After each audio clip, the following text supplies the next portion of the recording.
Welcome to a new episode of the Guru's Perspective, and I am your host, the Guru himself. I would like to say thank you all for chiming in and for all the people giving their input who hit the link in the comments and go to my YouTube page and show love, and all the people who are actually giving me a lot of love and support on my networks as well. Thank you for that. I appreciate it. I've been getting more Facebook love. I've been getting more love on Instagram, and TikTok has definitely been rising each and every day. So thank you all, and I appreciate that. That definitely makes me do what I do, and it lets me know when I do is definitely something worth listening to. So I appreciate that first and foremost. I want to talk a little bit about the college scene. There wasn't a lot going on in college, a lot of bad games in college, honestly. Well, a lot of blowouts. This was like a scrimmage week, or basically, yeah, that's all it was. It was like a scrimmage week for most of the pro teams because we got a lot of good well, not bowl games, but a lot of good rival games. Like, speaking of, you got the Iron Bowl with Alabama and Auburn, and then you have, one of the rivalries of all rivalries, Michigan versus Ohio State. So yeah, it's gonna be some good competition going on here. And speaking of Michigan, by me being from Michigan, I at least wanted to give a shout out to the game. It was a blowout. Number 18, Michigan won that game. It was basically like a warm-up game before they get the big test. They played Maryland, and number 18, Michigan blew Maryland out 45-20. That being said, I want to move on, and I want to talk about the USC and Oregon game. I definitely thought that was going to be a little better than what it was because both teams are ranked. You had number 15 versus 7, but that didn't matter. It was a really bad blowout victory. That final score was 42-27. And Dante Moore looked pretty good in that game, good enough to win. He had 257 yards through the air, 2 touchdowns. He had a pick on the day. But the problem is USC didn't look any better. Jaden Maeva had 306 yards, 3 touchdowns, but he had 2 picks on the day. And the running back for Oregon ran all over the place. Knowing Winnington, I mean, this gentleman, when I say he had a good game, 19 carries, 104 yards in the score as well. And then you had on USC side, Tanuk Hines. He had a pretty solid game as well. He had 141 yards, 6 receptions, and a score. But the shining star of this game was Oregon, Kenyon Sadiq. 72 yards on 6 receptions, and he had 2 scores. Like I said, 42-27. It's not really too much for me to talk about on that game, honestly, folks. And I'm moving on. And I'm going to talk about the Mizzou, Oklahoma game. This was one that I thought that was going to be more hard fought. It was an SEC contest, 2 ranked teams, 22 versus 8. I just feel like Oklahoma defense was a little bit more aggressive in this game because it was a really good contest. It wasn't as bad as I thought it was going to be. I thought Mizzou had more opportunity to score, but that final score was 17-6. John Mateer didn't really do, like, he didn't blow up the place or anything, but he don't have to when you have a stout defense finally in Oklahoma. They have not only a okay offense, I believe they got some good guys over there, like the wide receiver. John Mateer's decent as well. No disrespect to John Mateer, but that defense is really something that's been clicking. That's something they didn't have in a long time, and to see them put that in the mix, that's what makes this team so dangerous. Like I said, John Mateer had 173 yards and 2 touchdowns. He also had 18 carries for 60 yards. But Isaiah Centina the third had 109 yards on just 3 receptions. Yes, you hear me correctly. And he had a score. Mizzou, Kevin Coleman Jr. had 115 yards on 7 receptions. But the problem was I just didn't think Mizzou's quarterback played as well. Bayo Pibula, he had a really like mediocre game. He had 231 yards through the air, but actually had two picks as well. And those picks definitely hurt them because I think that they were still in the game. I don't know if he was trying to do too much, but at the same time, that stifling defense of Oklahoma had to give them credit. And that's why they're ranked number 8 right now. Definitely, I know my family know about this Oklahoma team in Alabama, unfortunately. I want to move on and I want to talk about the BYU Cincinnati game. It's a little closer than what I thought. And Cincinnati was hanging in there with number 11 BYU. It was actually a really good game. BYU pulled away, and the contest was, it was back and forth, but for the most part, I just felt like BYU just had a little bit more talent to win this game. Bear Butchmeyer had 127 yards. I mean, that wasn't really nothing too effective. But then the person who really stepped up in this game was the running back, LJ Martin. This kid had 222 yards on 32 carries and two scores. So yeah, that was actually pretty fun to say. 222 yards, 32 carries, and two scores. Yeah, that dude was official that game. And that's all they really needed to win this game. And he basically put the team on his back. Cincinnati, on the other hand, Brandon Sorsby, didn't have a bad game, 300 yards, two touchdowns, and an interception. But at the same time, it wasn't enough to beat this BYU team. And if they can just continue to hang in there, they can be in the playoffs too. And I wouldn't be surprised because they played pretty good until they ran into that buzzsaw Texas Tech. I want to talk about this game right here because it surprised the hell out of me. I didn't expect this whatsoever. And I definitely went with Georgia Tech and how well Georgia Tech has been playing until this game right here. I mean, they were getting beat, and then it looked like they were trying to make a comeback, but it was too little too late in this contest. I have to give credit where credit is due to and say Pitt had a really good game plan in this game. And Mason Hetchill, he had 226 yards and two scores in this game, and the running back ran all over the place. Jacarian Turner, this kid had 21 carries, 201 yards, and a score. The only offense that they had over on Georgia Tech was Hines King. He had 257 yards. He had two touchdowns, but those two interceptions was costly because they went for points on the other end. He had 20 carries for 70 yards and a touchdown as well. He didn't really get his team involved. He tried to do everything himself, and this is the reason why I think they went down the way they did. That final score was 42-28. Wisconsin, Illinois shouldn't even really be a upset, but it was just the fact that it was a ranked Illinois team who a lot of people thought was a pretender in the first place. And when you see that the statistics on this game, I look at Luke Altmaier. He had 248 yards, but then at the same time, he had 13 carries for 20 yards and a score. Wisconsin didn't do any better. I mean, Carter Smith basically had 75 yards, 9 and 11 in passing. The person who carried this team on his back once again, this has been like a running back season almost, especially at this point in the year. Darian Dupree, he had 17 carries, 131 yards, and two crucial touchdowns to pull through and win this game. That final score was 27-10. And I was just really surprised in those two upsets, the Pitt and Georgia Tech, because I mean, 42-28, I didn't see that coming whatsoever. And then you turn around and Illinois laid an egg to Wisconsin, but Wisconsin's always a good team as far as being stout and having a good defense. The offense has been pretty pedestrian, but that 27-10 victory let you know on any given Saturday. And that's what college is about. It was really hard to find a lot of good games because it was like Alabama won 56-0. And then you had games where you had like really crazy blowout victories, like 42. Arizona State put up on Colorado.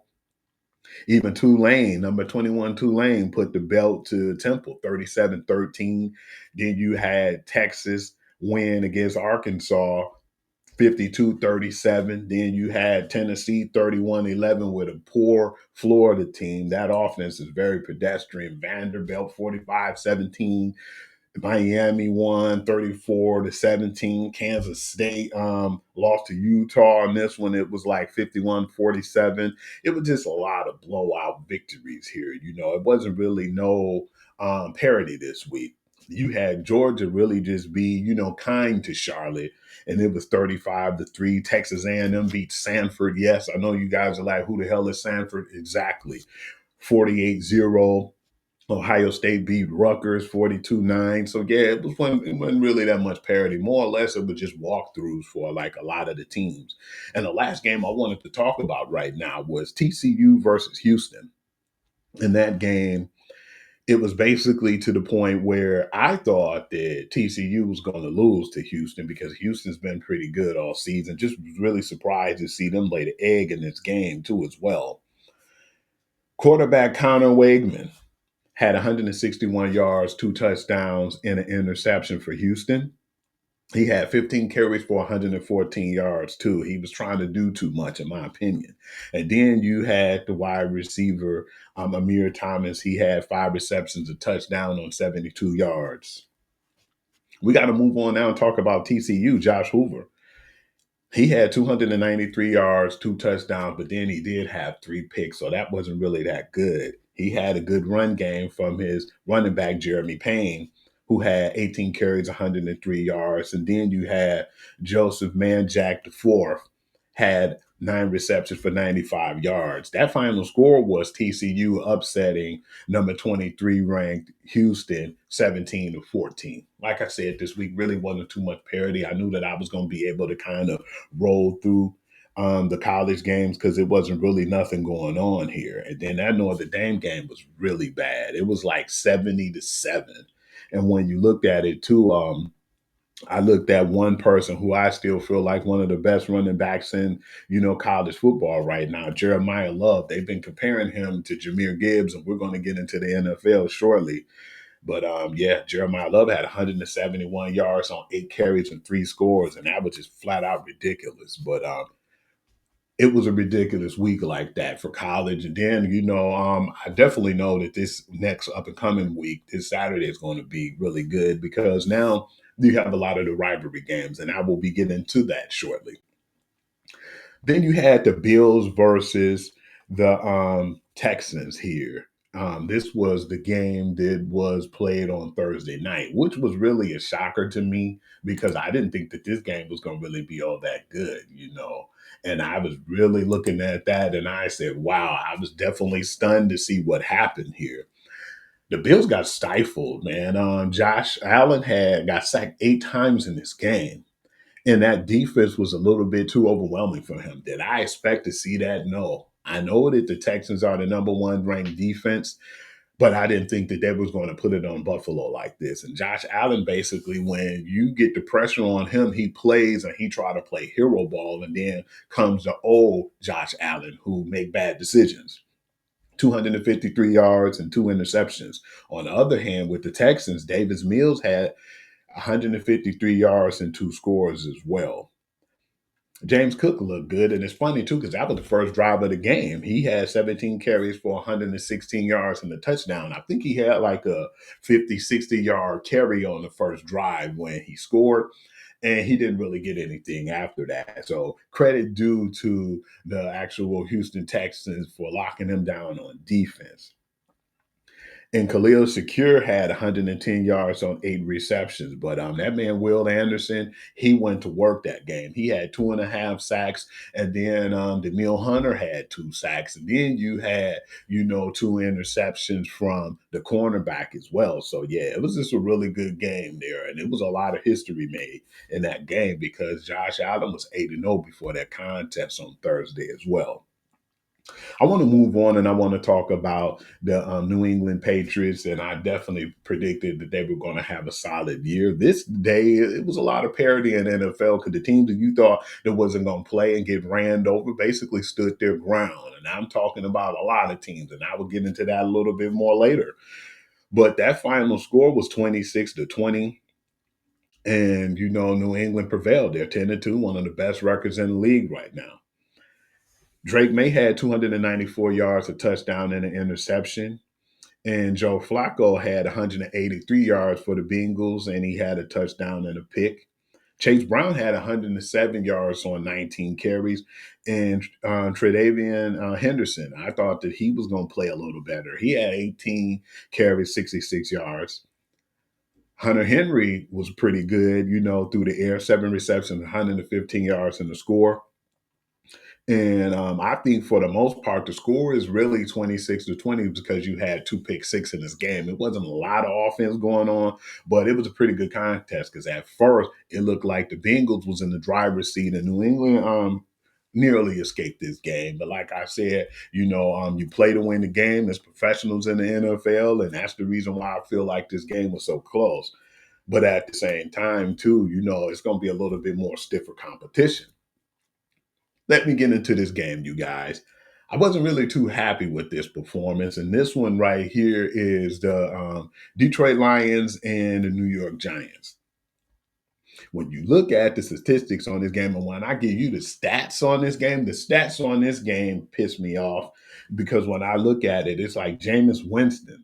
No disrespect, but I'm a guy who makes plenty of mistakes when you rattle him. It wasn't too much pressure on him like we needed in this game. But I don't want to get into that because this show will be way longer than what is expected today. Jameis Winston had 366 yards, 18 to 36, and he had two touchdowns. And he caught a touchdown in this game. I mean, come on, you guys. And then the guy of the hour who carried this New York Giant team on his back was Wendell Robinson, man. This guy had 9 receptions, 156 yards, and a touchdown. It was just, they were getting too many chunk plays in this game that really made me disappointed. Jared Goff had 279 yards, 28 of 42, two touchdowns, and he had a pick on the day. That pick was a little costly too at the time, but Jahmyr Gibbs was the man of the hour and he saved the day. 219 yards on 15 carries and two touchdowns. He had 11 receptions for 45 yards and another score as well. Amon-Ra had 9 receptions, 149 yards, and a touchdown in this game. And the crazy thing is the Giants already have a stout defensive front, just a good defense in general. Darius Alexander got 2 sacks in this game, and Aiden Hutchinson's sack was the one that actually sealed the deal in this game. Because what I was questioning in this game, all honesty, it was 4th and 2, and they went for a pass to go in the end zone. I guess they looked at it like they was getting us all day, so why not go for the win? Which I don't think Malik Nabers was too happy about. He questioned that drive and said they should have kicked the field goal. And not only should they kick the field goal, but that would have made us be in more pressure to score a touchdown rather than going to overtime. It was still a little tricky too in that game because of that kick, Jake Bates kick. It looked like it was going to go out and it curved and went back in. Oh man, I know a lot of people's hearts stopped beating on that play. And then we went into overtime. And that's when Jahmyr Gibbs broke off that 60-yard touchdown to seal the deal. Okay. I'm a little worried because that O-line's been a problem all year. We know Frank Ragnar retired and Kevin Zeitler went to, I think, if I'm not mistaken, the Tennessee Titans. That's been an issue all year. And then, we have a lot of banged up players, but I'm definitely hoping that they can get that fixed, man, because we're on a short week and we got a huge contest, and I will definitely be getting off into that. I want to get into the Colts Kansas City game. That game I thought was definitely going to be won by the Colts, but then they start sleeping and slipping at the same time. And Patrick Mahomes just did what Patrick Mahomes do. It ain't like he scored a touchdown in this game. He had 352 yards and an interception. On the other hand, you had Daniel Jones, who had 181 yards and two touchdowns, but they stopped the run game. And that's the way you neutralize the Colts. And I'm starting to see that now. Jonathan Taylor had 58 yards on 16 carries, and they wasn't going to let that man beat them. And Kareem Hunt at the same time had 30 carries, 104 yards, and a touchdown. And so that was the X factor in the game. And Rashay Rice really stepped his game up too with 141 yards on 8 receptions. So, yeah, it was a pretty good contest. Travis Kelce got in the end zone. And that final score in overtime was 23-20. And you started to see like the kinks in that team now. And it's like that was the blueprint right there. And most teams that beat them, you got to realize they, for the most part, stopped Jonathan Taylor, who is the true MVP of that team. Not taking nothing away from Indiana Jones, Danny Dimes, whatever you want to call him today. But yeah, this was a good contest, and I enjoyed the contest and the fact that, Kansas City's fighting for their life to make a playoff spot. It was a good game too with the Chicago Bears, and I definitely enjoyed that contest. It was to the point where you always look and you think the Steelers are going to win those type of contests, but not in this instance. They ended up um, it was a close contest, but the Bears did a little too much on offense, and then their defense came up with some big plays. I think if they played Aaron Rodgers, it possibly would have been the same result. So it didn't matter because Mason Rudolph didn't play too bad, but I think that even like I said, if Aaron Rodgers played, they would have probably still lost this contest.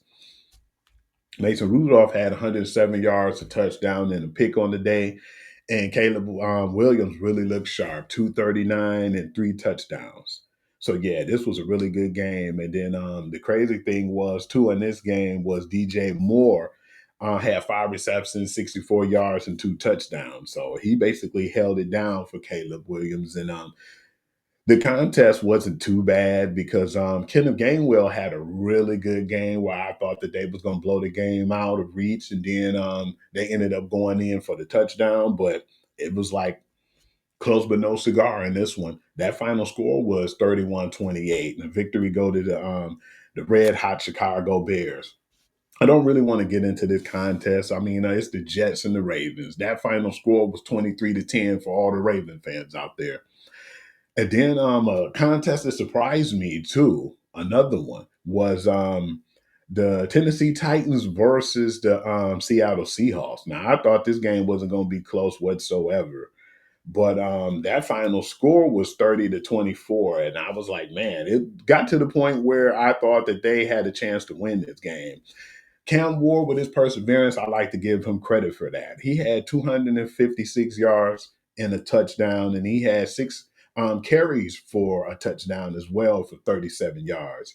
Sam Darnold had 244 yards and two touchdowns on the game, and Jackson Smith and Jigba had 167 yards on 8 receptions, and he had two touchdowns as well. So it was a really good contest, but at the same time, it was too close for comfort for me, in my opinion.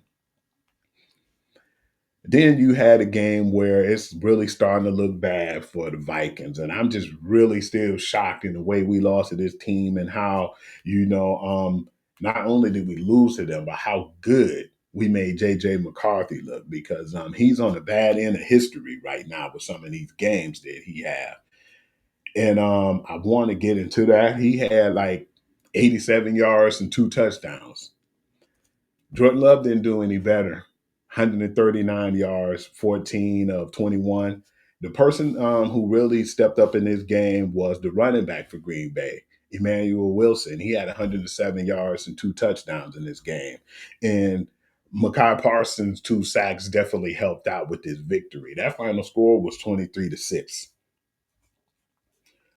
Jacksonville Jaguars and the Cardinals game. I feel like this was a game the Cardinals had in their pocket, but then they found a way to lose it. And usually that's on the other side with Trevor Lawrence because he really looked bad in this game, even though they won. He had 256 yards, three touchdowns, but at the same time, he had three picks as well. Jacoby Brissett had 317 yards and a touchdown in this game. And then you had Michael Wilson with 118 yards on 10 receptions. But that final score was 27-24, and it went into overtime. Wasn't really that much of an interesting contest. It was just like I said, they gave that game to them. I really felt like the Cardinals should have pulled this victory off. So it is what it is. I would like to give credit where credit is due with Shador Sanders in this game. He played good enough for them to win and not to lose this game. On the other hand, I can't say the same thing for Geno Smith. Shador Sanders had 209 yards, a touchdown, and he had a crucial pick. But then, just because they have such a good defense, especially with Myles Garrett, he helped them in this game a whole lot. Geno Smith, on the other hand, had 285 yards in the score. Quishan Junkins had 47 yards on 16 carries and 2 touchdowns. And on the other end of the table with the Raiders, Ashton Genting only had 50 yards on 17 carries. So, yeah, it wasn't really too good when you looked at this contest. But at the same time, the Defensive Player of the Year shined once again. I mean, Miles Garrett had 3 sacks in this game. Now he had 18 sacks on the season. And hell, there's still some games to go. So I think it's like 6 games to go. So yeah, man, I definitely believe at this point that he's going to crush Michael Strahan's sack record at 22 and a half. That final score was 24-10. The Falcons ended up pulling this game off, even though it was bad efforts, man. But I still give credit to Kirk Cousins for stepping in and winning this game. 199 yards, 2 scores. He had a pick on the day, but Tyler Shaw didn't do anything neither. He had 243 yards with the pick on the game. And Darnell Mooney finally came to life in this game. He had 3 receptions, 74 yards, and a score. Like I said, that final score was 24-10. It wasn't even really nearly that close. And the game that really shocked me, this was the shocker game of the week. Dallas Cowboys versus the Philadelphia Eagles. At one point in this game, the Eagles was up 21-0, and we thought that this was the end of the Cowboys season. Jalen Hurts had 289 yards and he had a touchdown. He also had 7 carries for 33 yards and 2 touchdowns, a la tush push. This game, A.J. Brown was pretty excited because he had 8 receptions for 110 yards and a score. And he definitely was waking up and stood up for this occasion. But it was too much of the Dallas Cowboys at the end. Got to give credit where credit's due. Dak Prescott had 354 yards, 2 touchdowns. He had a pick on the day, but at the same time, Javonte Williams had 20 carries for 87 yards. And the person who definitely really looks like the number one wide receiver over there, no disrespecting CD Lamb, but he's been dropping a lot of passes as of late.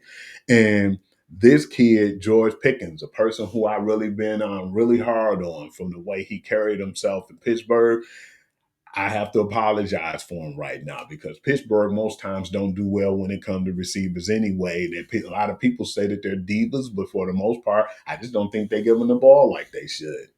That's just my opinion. He had 146 yards, 9 receptions, and a touchdown. And he was definitely one of the main reasons they won. Yes, CD Lamb got in the end zone, but he dropped a lot of passes. This game shouldn't even really been that close if CD would have held on to that touchdown. But credit where credit is due, too, man. The fact that the Cowboys defense actually helped step up, too, and it didn't help that the Philadelphia Eagles, when it came to the special teams, was not doing so well. And they had a lot of penalties. At one point, I seen they had 8 penalties for 76 yards. So a lot of that had a lot to do with this game, too, as well. So that final score was 21-24, and, I know the Cowboys fans loving that. They're still on cloud nine as we speak. This wasn't a close contest. Was really shocked too as well. The Tampa Bay Buccaneers against the Los Angeles Rams. That was one that I really thought was going to be a good one, but it didn't materialize that way. That final score was 34-7, and then you had, Baker Mayfield get injured in this game. Teddy Bridgewater came in and had 62 yards. I think once, it was a touchdown thrown, I believe, to Tyler Johnson. That's when I believe Baker Mayfield got his injury and suffered that shoulder injury. And the Rams didn't look back. That defense is what it is. And Matthew Stafford's been having an MVP season. 273 yards, 3 touchdowns in this one. Puka Nacua had 97 yards on 7 receptions as well. And you got to give credit where credit is due. I believe they're one of the best offenses in the league, and they have the best defense right now. So, yeah, I definitely am looking at the Rams and feeling like right now they are the ones who I wouldn't be surprised in the NFC go to the Super Bowl. That's my pick right now. I definitely didn't have them at one point. So, yeah, much respect to them in that organization. The Monday Night Football game wasn't even close in this one, too. And this is like when you look at Bryce Young and you look at the whole team with the Carolina Panthers and still have those questions. This was one, even if they would have lost 16-20, or if it was a close contest, you would have gave them credit where credit is due, because the defense stood up in this game. They got 3 picks on Brock Purdy. He had 193 yards, a touchdown, and he had 3 picks. Christian McCaffrey had 24 carries, 89 yards in the score. And George Kittle had 6 receptions for 78 yards. Rico Dowell didn't really do much. He had 6 carries for 38 yards, 4 receptions for 36 yards. But Bryce Young, the only touchdown was scored in this game was him, and he had 169 yards, a touchdown, and he had 2 picks as well. So it wasn't a clean game. I just think it was more talent on San Francisco that decided this game. I want to move on now, and I want to give my NCAA football predictions for week 14. This is going to be a good one, you guys. Last week we had a dud, and now this is what we have right now. We have a lot of the bowl games is going to play. Well, actually, the rivalry games. I'm sorry about that, you guys. My mistake. Number 6, Ole Miss versus Mississippi State. Of course, I'm going to go with Ole Miss, and I'm going to take the 7.5. Utah versus Kansas. I'm gonna go with Utah, and I'll take the under on this one. I'm not taking that 12.5. Georgia versus Georgia Tech is gonna be a good one. I'm gonna go under that 14.5 at Georgia, because I don't think it's gonna be that bad. I think that's gonna be closer than what people can imagine. Number 2, Indiana versus Purdue. I'm gonna take the 28.5 points. This shouldn't even be played that day. Number 3, Texas A&M versus Texas. I'm gonna go with Texas A&M, but I'm gonna go with them with 2.5, because getting all these, games where they're letting people put up 30 on them, people or teams that shouldn't even be competing with them. I believe that it's going to be a closer contest than what people give it. But yeah, I'm going to go with them barely. Arizona versus Arizona State. I'm going to go with Arizona on this one in the upset, and I'll take the 1.5 on this one. And those were just the Friday games, you guys. So November 28th, you're going to have a lot of games on Friday. And then the rest of the games are going to be decided on Saturday, on November the 29th. You have number 1 Ohio State versus number 18 Michigan. Man, I hate to say this, but I'm going to go with Ohio State, and I'm going to take the 9.5 points on this one. I'm surprised that they're making it that narrow of a victory. Number 5, Texas Tech versus West Virginia. I'm going to go with Texas Tech in the 24.5. Number 13, Miami versus Pitt. I'm going to go with Pitt with the upset, and I'll give them the 6.5 points. Number 23, Houston versus Baylor. I'm going to go with Houston, and I'm going to take the 2.5. UCF versus BYU, number 11 BYU. I'm going to go with the 7.5, and I'm going to go with 17.5 and go with BYU. Number 7, Oregon versus Washington. I'm going to go with Oregon in the 6.5. LSU versus Oklahoma. I'm going to go with Oklahoma, but under the 10.5. Number 14, Vanderbilt versus 20, Tennessee. I'm going to go with Vanderbilt, and I'll take the 2.5 on the road. 22, Mizzou versus Arkansas. I'm going to go with Mizzou, and I'm going to go with the 2.5, because even though Arkansas 2-9, they compete in the damn near every game. It's been very close margins. Virginia Tech versus Virginia. I'm going to go with number 19, Virginia, and I'm going to take that 9.5. Number 10, Alabama versus Auburn. I'm going to go under, but I'll go Alabama, and I'm going to get 3.5. UCLA versus number 15, USC. I'm going with USC in the 21.5. Northwestern versus Illinois. I'm going to go with Illinois, and I'm going to get the 6.5. Charlotte versus Tulane. Come on now, you guys. Tulane, 30.5. Notre Dame, Sanford. Notre Dame, 32.5. Let's get down to business, and let's get into the NFL Week 13 now, you guys. Okay. Packers versus the Detroit Lions. I'm going to go with Detroit barely with the 2.5. This is a must-win game for them, I still believe, to even get that top of the division crown. Because if not, their road to the playoffs will be in the wild card, which still is not good. Kansas City Chiefs versus the Cowboys. I'm going to go with the Chiefs because I still feel like that victory, they're going to be on such a cloud right now. They're on a cloud nine and they're on a natural high. I think Kansas City going to sneak in and pull this off. I'll take them 3 points. Bengals and Ravens. I'm going to go with Baltimore. I'm going to take the 7.5. The Bears and Eagles. I'm going to go with the Eagles with the 7. 49ers and Browns. I'm going to go with San Fran and I'm going to take the 5.5 they're giving me. Jacksonville Jaguars and Titans. I'm going to go with the Jacksonville Jaguars 6.5. Texas and the Colts. I'm going to go with the Colts and 4.5. Saints and Dolphins. I'm going with the Dolphins and the 6 points. Falcons, Jets, I'm going to go with the Atlanta Falcons, and I'll give them the 2.5 point favor. Rams, Panthers, I'm going to take the Rams in the 10.5. It should be more, honestly. Cardinals and Buccaneers, I'm going to go with Buccaneers with 3. Vikings, Seahawks, I'm going to go with Seahawks in the 10.5 because the Vikings been playing very bad lately. Raiders and Chargers, I'm going to go with the Los Angeles Chargers 9.5. Bills, Steelers, I'm going to take the Bills with the upset victory on the road, and I'm going to take the 4 points. Broncos, Commanders, I'm going with Denver in the 6.5. And man, why did they give us this for the Monday Night Football game? Giants and the Patriots, I still think there's going to be a close contest because they played Green Bay close and they had to win at the very last minute. Same thing with the Lions. So in this Patriots game, I'm going to give the Patriots the 7.5 favor at home. I would like to say thank you, everybody who chimed in. I wanted to make this show brief, didn't want to make it too long or drawn out this weekend. I just basically want everybody to have a happy Thanksgiving, and I appreciate everybody for the love and support too as well. I would like to give shouts out to everybody who's part of the network, Miss Marla Mason, Sean, the preacher. Ebook, Coach V, Felicia, Dishing the Tea crew, with Big Meech and Big Red, Nikki. And I would like to give a shout out to Roll too for the Road to Stardom show. And I would like to say thank you all. And this is where you can catch me at as far as when you catch me on my networks as well. You can catch me at the Sports Guru to you at Facebook. I'm Hoovy on Instagram, WHOOVI. And then you can catch me at Hugh.Lee6 on TikTok.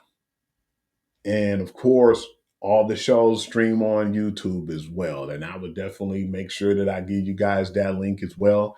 I would like to say once again, happy Thanksgiving. Have a blessed day. And until then, I will see you guys next week with the new episode of the Guru Perspective. Thank you.